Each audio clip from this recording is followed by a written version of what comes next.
അച്ഛന്റെ സുഹൃത്താണ് പുള്ളി.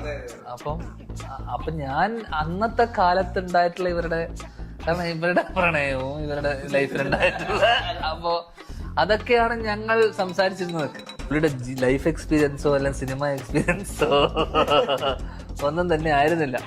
കാരണം അതൊന്നും ഞാൻ കേൾക്കാൻ ആഗ്രഹിച്ചിരുന്നില്ല. എനിക്ക് തമിഴ് പടം വന്ന 4 എണ്ണം എല്ലാരും അറിയട്ടെ.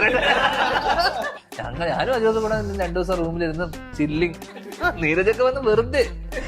അന്ന് വഴിയില്ലാതെ എവിടെ പോകുന്ന അറിഞ്ഞപ്പോ എന്റെ ഒരു ദൈവം, അവരൊക്കെ ഇപ്പൊ സൂര്യ ആയിക്കോട്ടെ അല്ലെങ്കിൽ ധനുഷ്, അവരൊക്കെ ചെന്നൈന്ന് ഫ്ലൈറ്റ് എടുത്ത് കൊച്ചിയിലല്ലേ വരിക. ഈ കൊച്ചിയിലോട്ട് ഇറങ്ങി നെടുമ്പാശ്ശേരി നിന്ന് എത്തി ആലുവ റൂട്ടിലെത്തുന്ന സമയത്ത് തന്നെ ആഴ്ചക്കാഴ്ചക്ക് എന്റെ പുതിയ ഫ്ലക്സുകളാണ്. അപ്പൊ അവരൊക്കെ ഞാനിതാ പയ്യൻ